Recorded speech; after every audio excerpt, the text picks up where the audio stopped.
and welcome in to this Zoom video on Facebook Live. I'm Stan, the fan of Pressbox and PressBoxOnline.com. Ross Grimsley is with me, co-hosts these with me on Monday evenings. And down below is the one, the only, the legendary Boog Powell. Boog, how are you, my friend? Can you hear me, Boog? Well, yeah, I can hear you just fine. How do you hear me? I hear you just fine. Okay. No, everything is pretty good. I don't have my mask though, just in case. But all right. Anyway, I'm tired of all this mess. I know you guys are tired of it too. Yeah, we're all pretty tired of it. I mean, last I saw of you, Boog, was back in when it didn't take long for David Hess to give up a run. He made it like he was first two batters he gave up a run. But, you know, I saw you in mid-March, and we were hearing all sorts of news about this oncoming pandemic. And I got to be honest with you, I didn't initially think it could ever end up being what it's been. No, It's caught everybody by surprise for the first month or 6 weeks. Yeah, absolutely. You know, and for me to be sitting down here in Key West, Florida, when you got opening day up there, yeah, come on. Yeah, there's something wrong with that. Are you fishing? Yeah. I have not been fishing very much lately. I've decided that I don't want to go fishing by myself too much. And I'm here in Key West all by myself right now. And I figured that if I got 10 miles offshore and I fell overboard, I probably wouldn't make it back. Not in good shape. Whereas 20 years ago, if I'd have fell overboard 10 miles offshore, I probably would have made it back. Yeah, with the boat too. Well, we had probably with the boat, yeah. We had that tragedy last week, about 10 days ago. That young actress went on rented a boat, one of those lightweight boats. I saw that. And she and her son went swimming, and they think that the last thing that happened was she saved her son. She got him back on the boat, and when she went, this is what they conjecture, that when she went to get on the boat, she was fatigued already and couldn't get on. And the more she touched the boat, she was pushing it away. It's not, man. I mean, we're kidding around about it, but it can happen to somebody. Oh, absolutely. And I know that from diving all these years down here, trying to get back in the boat, even when you got fins on and you got all the stuff, is a real pain. Yep. And if you're tired and you've got fins and everything else on, it's still hard. Hey, Boog, were you ever a real diver? I mean, did you ever do the scuba thing? Never did scuba. Okay. I did. I used a hooker rig a couple of times. The hooker rig is like it's a generator on the boat that pumps air through a line, and it has the same effect as scuba. But most of the time, we just we snorkeled, and we could get everything we wanted, all the lobster and the conch and all the fish we wanted in under 10 feet of water down here. The reason I asked you, I was talking the other day, I was out for a walk, and I was talking to somebody about one of my favorite movies. Remember the actor Gilbert Roland? Remember him? Yeah. Remember the movie Beneath the 12-Mile Reef with him and Robert Wagner? Well, he got the bends. That's right. Have you ever seen anybody that like was pulled out of the water with the bends? No, I never have. My son, I know people that have had the bends. You know, he scuba dived and he's had it coming up too fast. He's had the bends? Yeah. Wow. Who did? They were son. Patrick. Yeah. Patrick is, a certified diver, and he's coming up a little quick. You had to have a line, and the current will drag you along. But he came up too quick, and he got a slight case of it. And a slight case of it. Yeah. And in the movie, I'll never forget. Somehow he came up way too fast. Something happened, and his line got cut. And he came up, and he had the bends, I remember, and they iced him down. That's what they did. They packed him in ice, but he died. Yeah, I remember that. That film was made in Key West. Was it really? Yeah. Yeah, beneath the 12-mile reef. It was made in Key West. Wow. It did And not. I think it was the year that we moved down here. My family moved here from Lakeland, Florida in 56. Right. So, and I think that was the year that was made. You actually really love Key West, Florida, don't you? Well, it's kind of my home. You know, when I left Lakeland, I was just a Central Florida boy, grew up in an orange grove, and I was a pretty good ball player. And I came down here, and I always loved fishing, and I got into diving. And these people down here, people in Key West, love their baseball more than any place that I've been in this country. I mean, everybody they lived and breathed it back in those days. They have a minor league team there. They have a minor league team there. They used to. Yeah. They used to. The Cubs had a franchise down here, and Don Zimmer was manager down here for a couple of years. But they never had we had a guy that played for the Miami Marlins, and his name was Bill Wickers, and he was a third baseman, and he was hung around all the kids, and he was kind of like a AAA player, and we learned a lot from him. But all the kids down here in Key West, I mean, they weren't real big kids, but they had good hands and they had good arms. And I was unusual because I was a little bigger and I could hit the ball out of the ballpark even when I was 15. You know, so, and that was a real treat for me down here. And just walking out on the field and taking somebody deep and everybody fighting over you like you're some kind of prize or something, you know. So, but I didn't have to face you, RG. Oh yeah. Oh, you did what, a few times? Yeah. With Cleveland. Do you remember that? I really don't remember. Well, I know we talked about it before. Yeah. That I took you deep, but it was probably a game that you guys were really out in front. You had an 8-run lead, and they said, "Well, let me let the big boy hit one here." Here it is. Yeah. Hey Ross, Right. how did Boog look in his Indians uniform? That all red one. A big blood clot. A big blood. Yeah. A giant Bloody Mary. Well, hey, It was awful. Nobody looked good in those. No, I didn't look good in the all orange one either with the Orioles. No, that's true. And That's I was true. a big giant pumpkin with the Orioles, you know. Oh man. Yeah, I'm not But a big every fan time of. we wore them, every time we wore that uniform, I had a good day. I don't know what it was.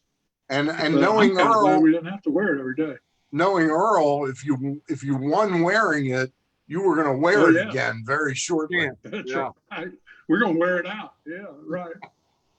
Hey Boog, since Ross brought up the minor leagues and he asked if they had a minor league team in Key West, it brings up a topic that I sort of keep bringing up to different people. If you were 22 years old and you had just finished up 21 or 22 and you'd finished up a really good AA season and you were on the path to be a year away from the big leagues, how upsetting would it be for you to go through what some of these players are going? And how would they have, back in those days, how would they have tried to keep you developing as a player, even though you weren't going to play competitively? You know, I don't really know how I would have felt. Yeah. I would have come apart. I was a baseball player, 24 hours a day, 7 days a week. And that's all I lived to do since I was, I don't know, probably 15 or 16 years old. And I'd been playing professional ball since I was 17. And when I was 22, by the way, I hit 20 home runs in the big leagues. But that was another story. Yeah. That's But, another story. you know, I don't know. I know that I would have stayed in shape, and I would have tried to think that maybe this was a blessing in disguise in the fact that I've got a year off and I'll be able to play a year longer at the end of my career. Instead of playing 4.5 years, I'll be able to play 5.5 years. Do you think what the heck? Before Ross asks you a couple questions, do you think that it's almost just like you broke your leg on opening day and missed the whole season, that you don't play until another year? Is that how you have to approach it mentally? I guess either that or go, get a job in the hardware store. Start selling bolts and nuts. Yeah, that's right. That's what you had to do. One of the things I would have because I was, I got married real young and I had a kid and I was 21 and I had to have a job somewhere. Yeah. And, but I made $7,000 my first year and that wasn't hardly enough. Right. And you'd have had to do something. I don't know what I'd have done, but I'd have had to do something. Yeah. Now, Boog, you got guys opting out at the big league level, opting out, and these are some of the older players basically, and they have some money. But as a young player, even though you're making $500,000 minimum salary, I mean, if you were in that position, I try to look at myself being a young guy in that position. What would I do? And and I had a wife and I had a child. It's kind of a tough decision to have to make, and you just kind of go, well, what would you have done in that situation if this was your third or fourth year in the big leagues? Would you have opted out, or would you have played? What do you think you would have done? Oh, I definitely would have played. It was in my blood. I mean, I would have done all I could to play. I don't know where or how, but I would have done something along those lines. You mean by opting out? Do you mean just retiring? No. Opting out of this season, where like season. David opting Price, out of this season. Yeah. I'm sorry. I misunderstood you. But you would have played. You would have played, Boog. I know you. You would have. I think I would have. Yeah. I think I would have played. It was in my blood, and I can't think of me doing anything else. Hey, it's, and I'm not judging the players today. I'm just merely stating a fact.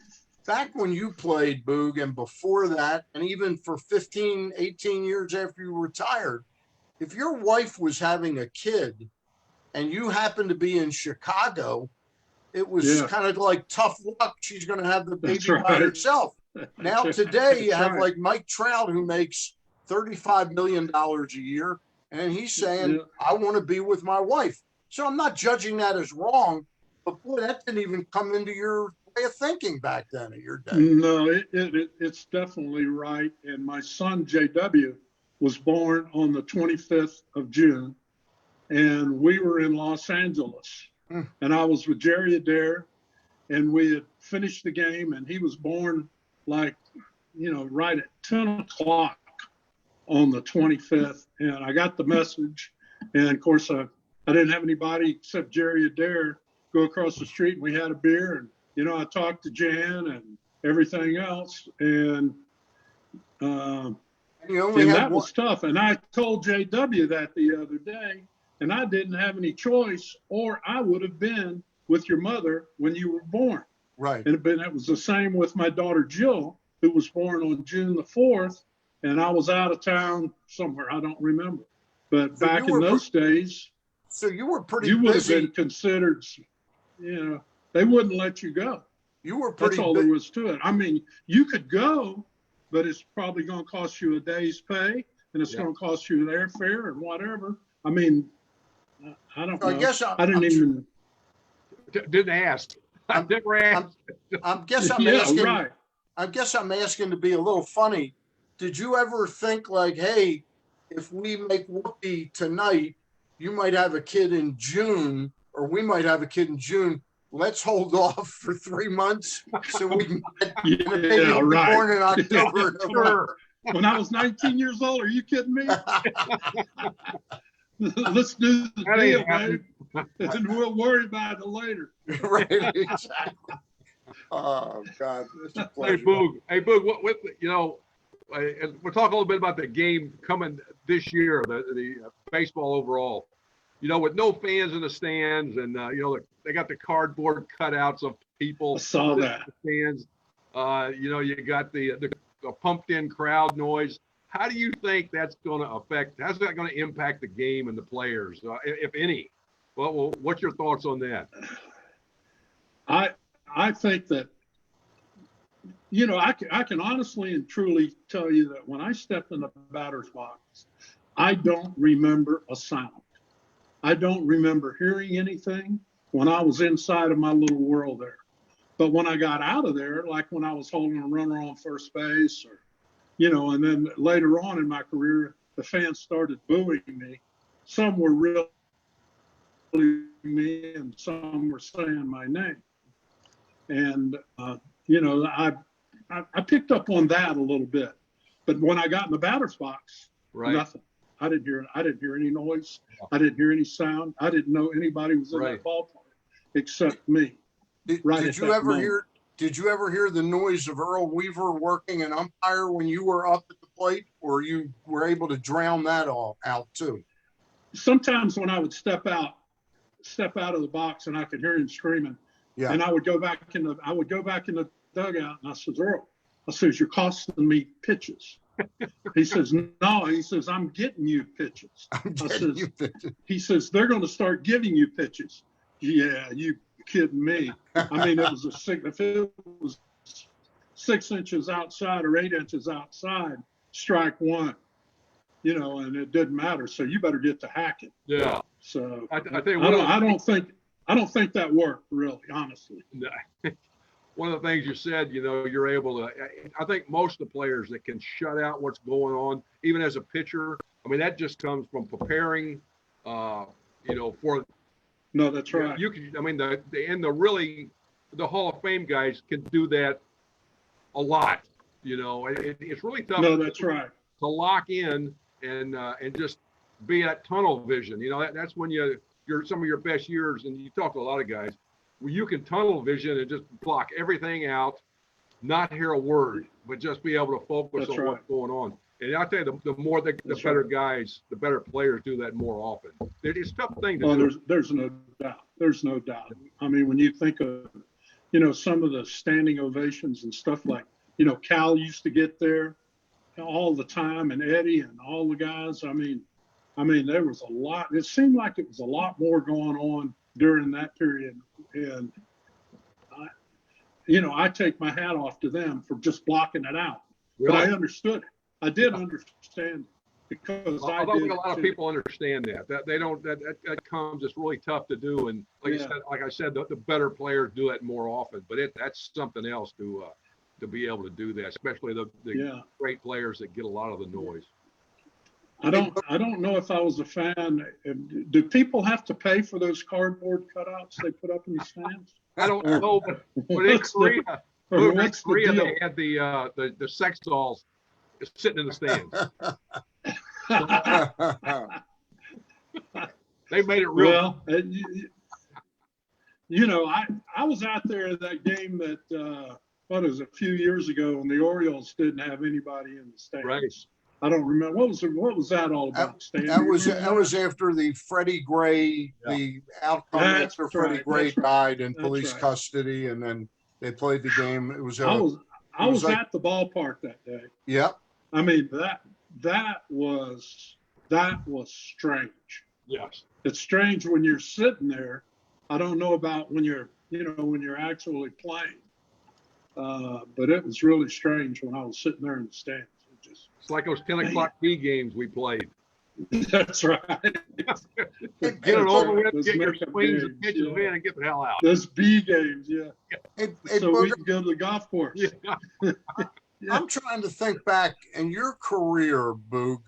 You had Earl Weaver that started to be pretty sophisticated with his, index cards at what you did against this pitcher or what the opposing hitters did against our pitching. Was it really La Russa sort of in the late 80s that really started using the specialists and mixing and matching relievers? Did you have that much, or they just used to bring in Dick Raditz, whoever threw hardest late in ball games? Did you get matched up against lefties often late in games? Oh yeah, you did. Okay. Oh, yeah. Yeah, I had 3 home runs in Washington one day, and we had a 3-0 lead, and I had a chance at the 4th one, and Gil Hodges brought in some tough left-hander to try to get me on the 4th at-bat, and I almost hit the 4th.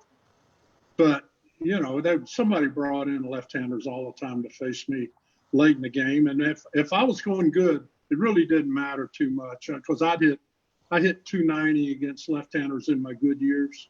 Yeah. And sometimes I didn't look so good against them because my heart was in it, but my ass was gone. That's what they say. Your heart was in it, but your ass was It's one of those things. You don't want to get it. That's right. You don't want to get hit in the head again. And I got hit in the head, in my early career by Bud Daly in Yankee Stadium. And I spent 3 days in the hospital. That precipitated one of the biggest brawls I've ever seen. Now, you were probably groggy, but that was the night that Ralph Houck and Billy Hitchcock, the Oriole manager, got into a fisticuffs, right? Yeah, I was in the clubhouse and I woke up. I was out cold. You were out cold. Yeah. I was out cold, and they put me on a stretcher and they took me in the clubhouse, and I came around and I was looking, and Robin Roberts. He was the starting pitcher for the Orioles. That's right. Yeah. That's right. And he knocked Roger Maris down. And then the benches came out. That's the whole, yeah. And Hitchcock, Major Hitchcock against Major Houck. They were both. That would have been a great fight. I would have loved to see that fight.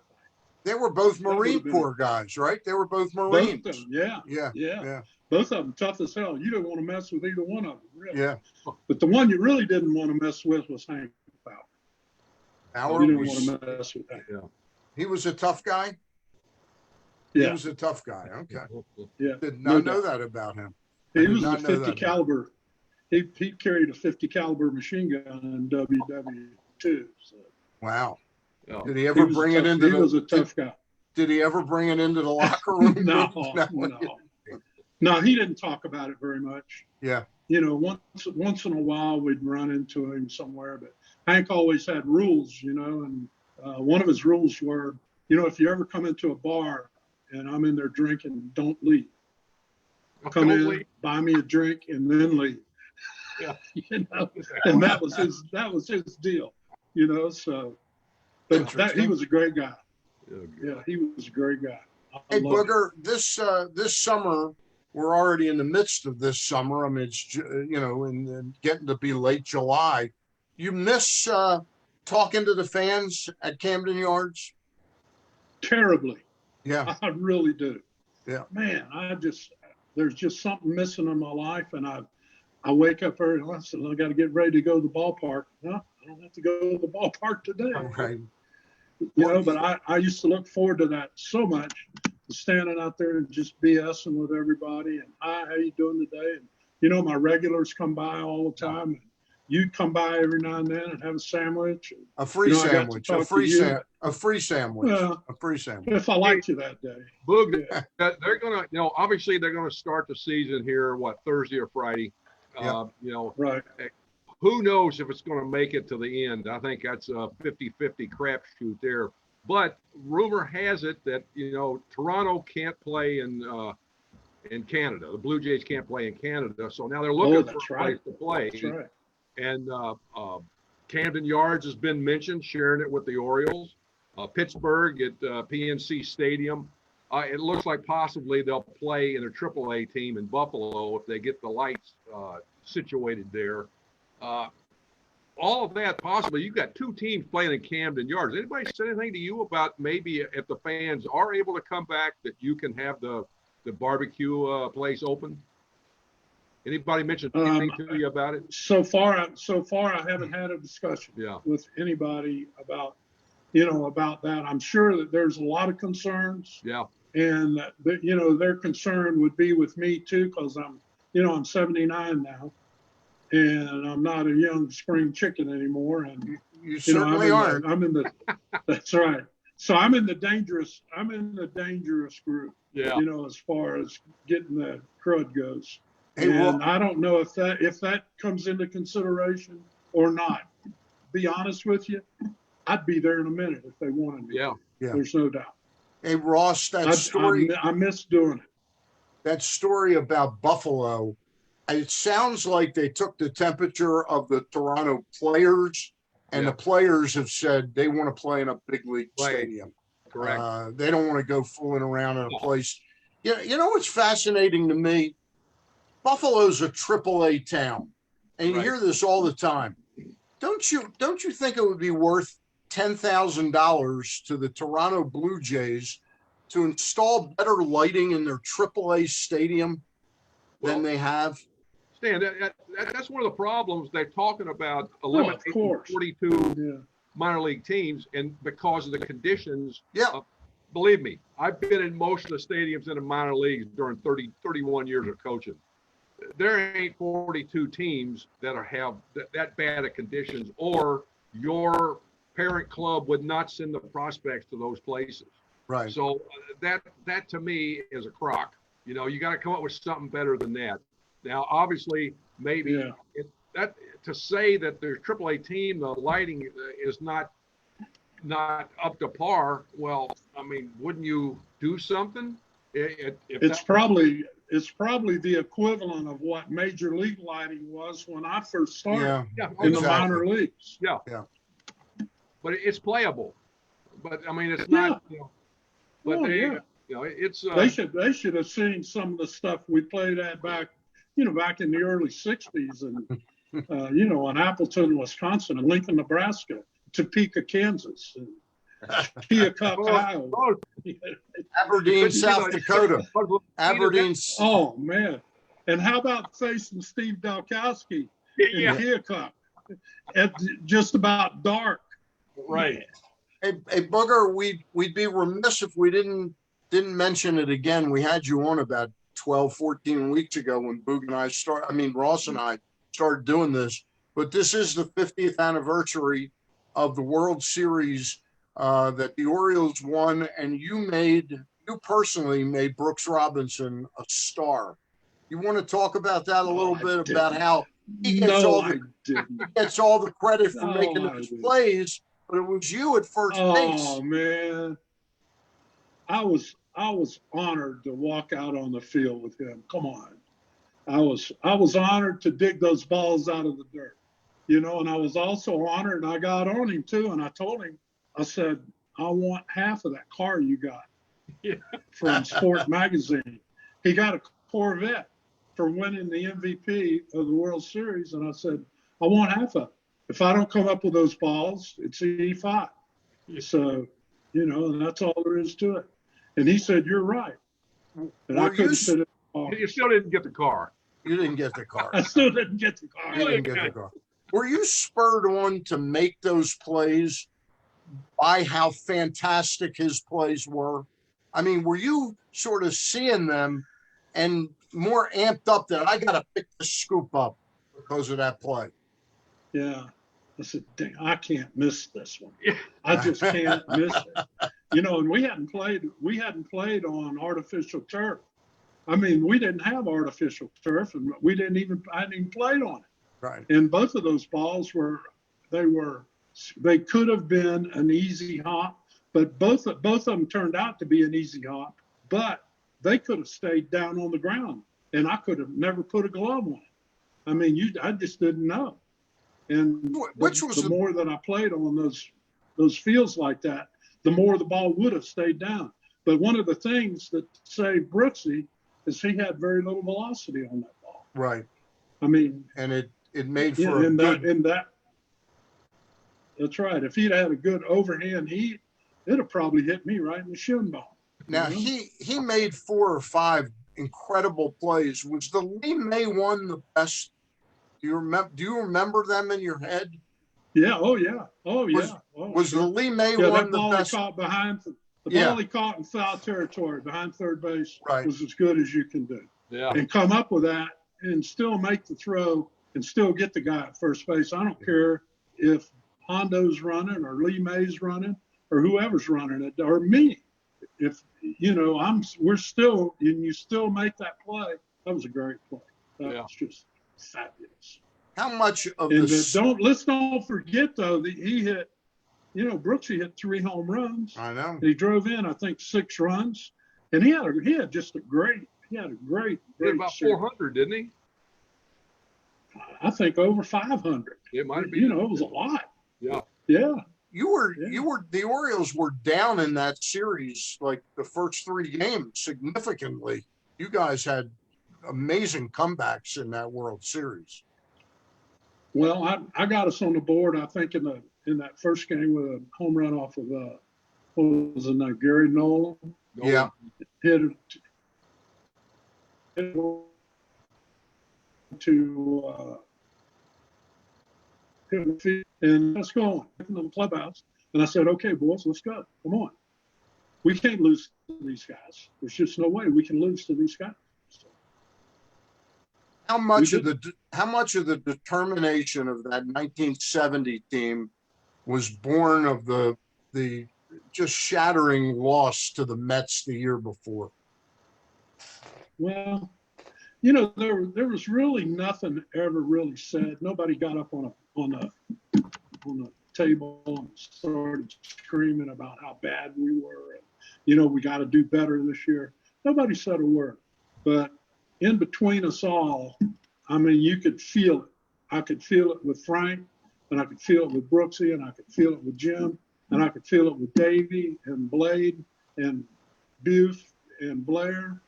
And I mean, we were all on the same page, and we knew we were not going to lose.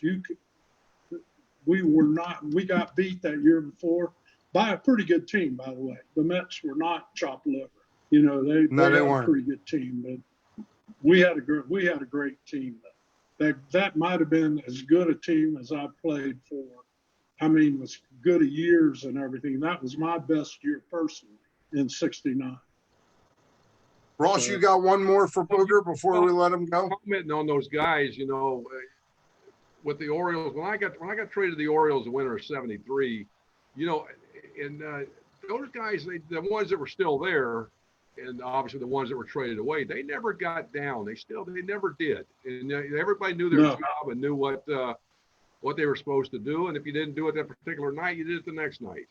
But they were very confident group, and it showed when I got there because you had Blade, you had yourself, Booger, you had Brooksy, Paulie, Palmer, McNally, Cuellar.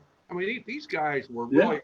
I got traded over there, and these were the guys that played against the Reds in '70 that did what they did, and what an education it was going to be for me to go over there. And that was, Cuellar became a big mentor of mine, and and as well as McNally and Palmer, but Cuellar was someone I could relate to a little bit more, pitching style that we did. But everybody had some kind of confidence and never got down, and just knew you were going to go out and do well.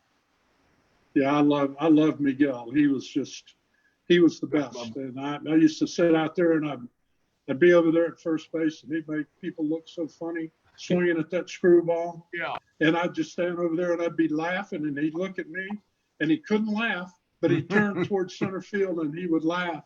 And he'd just get the biggest kick out of making somebody look funny, and then he'd turn around, and the smile would be gone because he didn't want to make the guy look bad at the plate, It was a laughing matter. And that's the way we played the game. I mean, hey, those 6 or 7 years Cuellar was with the Orioles, you look at those numbers, they start to be like Hall of Fame worthy. I mean, he was really no doubt incredible. No doubt. And then they talk about the Frank Robinson trade being the greatest trade of all time. Right. But Mike Cuellar for Kurt Blefary might have been as good. And might have been every bit as good. He was awful good. And now we've got won the Cy Young 2 years in a row. And now maybe should have. Now we've got Blefary's grandson is in the organization. That's right. Video. That's right. I saw that. Yeah. Hey, Boog, we really appreciate your joining us. We won't make